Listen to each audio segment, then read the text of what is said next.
And welcome back. Our next guest wrote a love letter to the monarch butterfly. She chose the endangered creatures because they are unusually strong, yet also very fragile. Winging It, a monarch love story, is based on a true story of a grandmother and her granddaughter who saved hundreds of monarch butterflies in Chicago. The author is Bev Davis, a children's author and hospital chaplain. Good morning to you, Bev. Good morning, Tiffany. Thanks for joining me today. Great to be with you. Absolutely. It's so nice to have you here too. I'm super excited to hear about this. This is based on a true story of a grandmother and her granddaughter. Tell us a little bit about the story. Well, the title is Winging It because that's pretty much what they were doing. My friend Eileen and her daughter, my granddaughter Maya, were suddenly the recipients of a mason jar with a stick and a chrysalis, and they watched it as it turned into a beautiful butterfly right there on their kitchen table. They weren't expecting to do that, but they have a friend who had 50 jars to get rid of to be babysat while they were on vacation. So Eileen and Maya got in charge of one of them.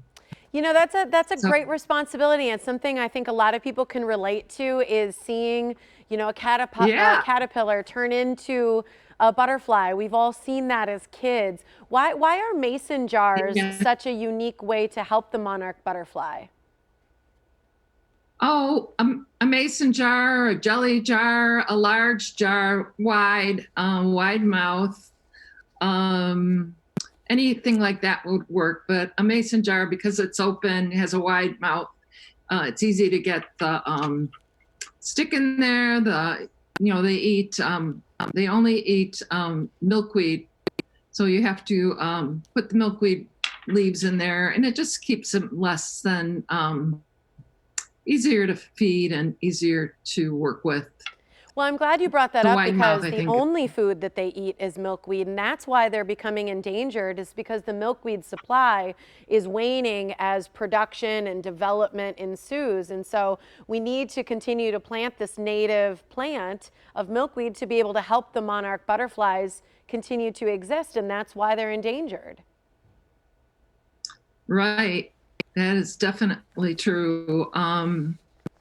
I was just out yesterday in the neighborhood and looking for milkweed, and it was very hard to find. I found some, but then I looked at it and I couldn't find anything on them. So I didn't know if they were sprayed or what was going on there. I'm going to do a little investigating because not only do we need the monarch, but they need to be left alone so that they can do their magic, going from a little tiny egg to a beautiful butterfly.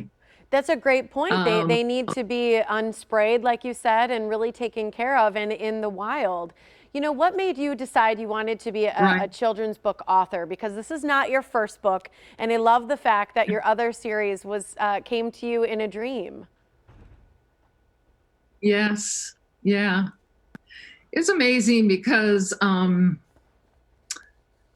I've always admired people who can write, who can take words and just blend them into the most beautiful stories. And I never felt that was something that was my forte or would ever be, anybody would ever want to read anything that I would write.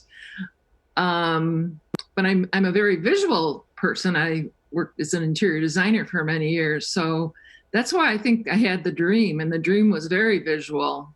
And it came to me at a time that I was going through a huge change in my life. And it helped me become a better chaplain, a better, more rounded human being. I was bullied as a child, and that's what the first 3 books are about, being bullied. I'm glad you brought that up because I think it's a really beautiful series. It's called Great Gray, and it's about an elephant born with a lopsided ear.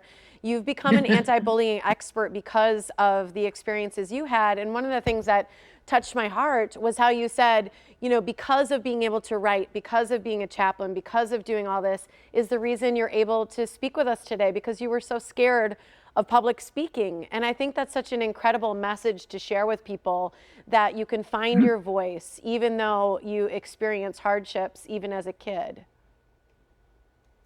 Oh, thank you for saying that, Tiffany. That's means a lot to me. Well, I'm so glad that you joined Yeah. us this morning, Bev. We ran out of time, but I want to make sure I can give everybody the information for how to find your book. So thank you for joining us.